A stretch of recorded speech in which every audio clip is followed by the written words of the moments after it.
I always like to hear from viewers of this channel who try to order or build their own IoTT boards using my published designs. Sometimes they come back with questions and sometimes they just send pictures of their boards. And sometimes I see some interesting improvements that give me ideas for future versions. In this video I am explaining how you can get your own boards based on the IoTT design files from GitHub and have them manufactured by JLC PCB, who is also the sponsor of this video. And I will address some common difficulties in the process and explain how to fix them. Hello everyone and welcome to the IoTT channel. I'm Hans Tanner. Welcome to all new subscribers and welcome back to everyone else. I am happy you made it here and thank you for your support of my channel. Of course you can argue, why would I ever attempt to build electronics boards myself if I can simply order them from the Tindy store? And that is a valid point. If you buy, you get a board that is tested, and all things considered, buying is probably also the more cost-effective way. However, building your own boards allows for learning a little more about the electronics used on your layout and provides the additional satisfaction of I did it myself, at least to some degree. So if you're interested in that, I absolutely encourage the do-it-yourself approach. The first board I built and documented on the IoTT channel was the Loconet Breakout board, and up to date it is still the most frequently ordered board in the Tindy store. I built it for connecting the IoTT stick to Loconet, but it can also be used with jumper cables to connect Loconet to any microcontroller like an Arduino or a Raspberry Pi and the like. The Breakout board is fairly simple and therefore a good board for do-it-yourself building, even if you do not have a lot of experience with electronics. With that in mind, I chose it to demonstrate the DIY process in this video. The first step towards your own board is downloading the design files from the GitHub page listed below in the video description. Open the IoTT Stick repository and you will see two folders named Communication Modules and Head Devices. Communication Modules has the design files for Loconet and DCC Breakout boards as well as for the Tinkerface Shield. In the Head Devices folder you can find the design files for the various function heads like blue, yellow, red or purple head. Also included there are the new revision design files for the DCC aux shield, which by the way is now available again in the Tindy store. Inside the Loconet board folder there are three subfolders: schematics, do-it-yourself and enclosures. This is the basic structure I use in all the design folders. Of course, not all boards or shields have enclosures, so the folder with 3D printer files may be missing. The schematics folder usually contains 4 files, providing the schematics and the PCB layout as PDF and JSON file. The PDF files are intended for viewing or printing, while the JSON files can be imported into the EDA software in case you want to make changes to the schematics of the board. More on that later in this video. The DIY folder, which sometimes is also labeled Build Your Own, normally has 3 files in it. A zip file which has the so-called Gerber file for making the PCB. Gerber files are the universal standard file you can send to any board manufacturer to have the PCB manufactured. Furthermore, the folder contains 2 Excel files with the bill of material and the robot placement information needed for putting the electronic components on the board during assembly. Using the files in the schematics and do-it-yourself folders, gives you the following options. You can order the PCB only from a PCB manufacturer, then get the parts from an electronics distributor and assemble the boards yourself. Or you can upload the files to a full service provider such as JLC PCB and have the boards manufactured and assembled and shipped to you. Or you can load the schematics in a design software like EasyEDA, modify the schematics, convert it to your own PCB layout and generate your own Gerber, bill of materials and robot placement files. Let's look into these options in detail and see how to do it. Ordering a PCB only is really easy, and in fact, ease of use of their web page was the primary reason why I selected JLC PCB for ordering my PCBs. To order PCBs, go to jlcpcb.com, then click on Order Now. Now upload the zipped Gerber file from the GitHub page and the PCB will be displayed in the top section of the web page. Now you can change some settings to your liking. In this example, I select the quantity of 5, set the PCB color to black and the board thickness to 1 mm. Those are the same settings I use for the boards I sell on Tindie. In the third section, I select order number specify position for the mark on PCB option, since the location is marked on the board silk screen by the JLC string. All other options remain as set by the web page. If you want to order a stencil for your board, you can do so in the last section of the web page. A stencil is a sheet of stainless steel with holes in it to apply the soldering paste on the board before placing the components. For my first few boards I always ordered a stencil, until I figured out that it is easy enough to dispense the soldering paste directly with a syringe.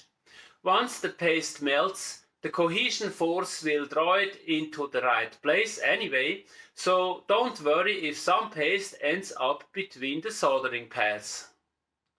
That's all you have to do if you want to order PCBs only. Do not forget to check for available coupons and to select your best shipping option. I usually use DHL as it is fast, but on my last order I noticed that they have doubled the shipping cost compared to last year, so I may opt for the much cheaper but slower global standard direct line option in the future, particularly for orders that are not on a tight timeline. While you are waiting for the boards, you can buy the components according to the bill of material file. In the US, I usually order my parts from Mouser at mouser.com. They have competitive pricing and carry pretty much everything in inventory, so it is really rare you have to wait for a component. Ordering on their web page is straightforward and they normally ship on the next business day. Once you have the boards and parts, it is easy enough to place some soldering paste on the board, place the components and do the soldering. The only thing you have to be careful with is the correct orientation of polarity-dependent components, such as diodes, electrolytic capacitors, or the integrated circuits. Always make sure that the markings on the component are aligned with those on the board, and everything will be okay. What I find is helpful in this step is using magnifier lenses so you can read the imprints on the tiny components. Also, do not worry too much about the precise placement of the components on the soldering pads. First, they will be pulled in by the solder's cohesion force once it is melted, and second, if it does not happen automatically, you can slightly move them while the solder is melted using a tiny screwdriver or tweezers. Once all components are placed, you can use a heating plate or a hot air gun to make the solder flow. Or you can build your own soldering oven as I did in video number 5. It is usually a good idea to start the soldering process when the oven or heating plate has cooled down a bit, so that the warming up phase is relatively slow and the components do not get shocked. Also for cooling, carefully move the board from the heater and let it cool down slowly. If this sounds too complicated, you can also order assembled boards from JLC PCB. To do that, you click the PCB assembly button on the ordering page. You then can select some options in the assembly section of the page. Make sure to select economic as PCB-A type. Note that this is only available for small numbers of PCBs up to about 30. If you order more, it will automatically convert to a standard order and the assembly costs are significantly higher. An interesting option for private orders is also to have 5 PCBs manufactured with only 2 of them assembled. This gives you probably enough assembled boards in most situations and leaves you with some spare boards you can assemble yourself if needed. Personally, I have used this option several times for verifying development prototypes before ordering a larger series of the same product. To continue the ordering process, click Next to see a larger picture of the board site to be assembled. Click Next again to open the page where you can upload the bill of materials and the robot placement file. Select the 2 files from the GitHub page, then click on Next again. On the next page you will be provided with the bill of materials, and this is the page you need to carefully review. First, you need to check for items that are selected but you don't want to be installed. On the Loconet Breakout board this is not the case, but on this example of the DCC aux shield there are the Arduino pin headers and some other pin headers that are part of the schematics, but we don't want anything installed in those pinholes. So we simply unclick the select checkbox for those items. The second thing you need to check for are components that are not in stock at JLC PCB at the time of placing the order. Unfortunately, that happens quite regularly, particularly if it has been a while since the last design review of the board. I typically make sure when I order boards for the first time that all components are available, but when I reorder the same board after a while, I find myself in the same situation, and there are basically 3 ways to deal with it. The most convenient way is to replace the component with a similar one that is in stock. I had this problem recently when I reordered the Loconet Breakout board and the Zener diode D4 was not in stock, but an identical Zener diode from a different manufacturer was available. So I went back into EasyEDA and replaced the Zener diode and refreshed the PCB layout file with the new one. This was easy since the footprint of the new diode was the same, so regenerating the Gerber file, bill of material and placement file was a matter of a few minutes. Now, when selecting parts from the library, there is one thing to keep in mind that can save you a lot of money. JLC PCB distinguishes 2 categories of parts called basic and extended. Basic parts are those they keep always on the assembly robots. Extended parts are those that have lower usage and therefore first need to be loaded on the robot before processing your order. That comes with a fee of $3 per extended part number, independent of how many parts you need for your order. You can see that this adds up quickly, so you want to make sure that you use basic parts whenever possible. To find basic parts, you can go to the JLC PCB web page, click the Resources PCB Assembly section, then scroll down and click on Explore JLC Parts Library. Select the parts category you're looking for example resistors, then chip resistors. Then select the value you are looking for and check the basic checkbox. Click Apply and you get a list of the basic 4.7K resistors, in this case 4 different footprints. Make note of the item number and now select the part in Easy EDA to add to your design. So this is how to select a part to replace one that is no longer available. But sometimes a simple replacement of the component is not possible, particularly if there is no identical replacement part and you have to consider the effects of slightly different parts characteristics. In the example of the Loconet breakout board, this is the case for the growth port connector, which shows a shortfall. I cannot replace it by another connector, as to my knowledge there is no other manufacturer offering the exact same connector geometry. In this situation I have two options. I can pre-order the parts from JLC PCB and they will keep them in stock for me, and I can select those parts when I place the order. Or I can leave the component unselected and place it myself once I receive the assembled boards. In this particular case I decided to leave it unselected and solder it myself. The reason was that I have some 300 or so connectors sitting here in my parts drawer, and placing and soldering them is really easy and quick. The same happened when I reordered the DCC aux shield. Back in January, when I ordered a small quantity to verify the new design, all parts were in stock. But in February, when ordering a larger quantity for the Tindy store, the inductor coil was no longer available. So I entered a pre-order for the coils on the JLC PCB webpage. As it turned out, the manufacturer asked for 3 weeks lead time, which was too long for me.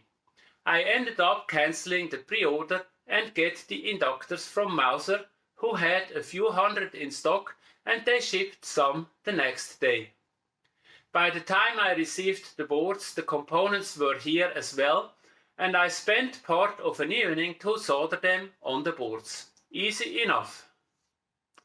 After verifying the parts, I click on Next, and the next page shows a rendering of the assembled board with the location and orientation of all parts. Normally everything is fine here, as the data used to generate the picture comes from the submitted bill of materials and the robot placement file.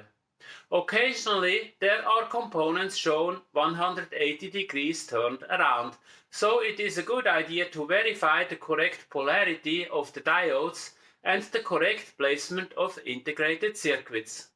If needed, you can select individual components and rotate them or move them around, but again, normally there is no need to change anything. And to calm your nerves, be sure that there is a JLC PCB engineer looking over the order and board before it is assembled, and if there is a problem you will be contacted and asked for correction and approval, so don't worry too much. On the next page you get the cost breakdown and you can select the product description for statistical reasons. I usually select toy in the research, education, entertainment section. And that's it. Click Save to Cart to finish the order. When done with all orders, you select the cart symbol to start the checkout process, which is similar to all other shopping cart systems of this world.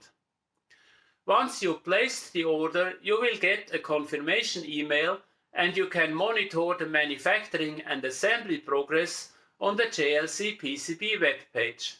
And only about 2 weeks later, you will receive a shipment from JLC PCB with the boards, usually in very well quality and extremely well packed to prevent shipping damage.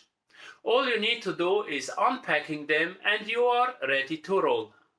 And that's it for this video.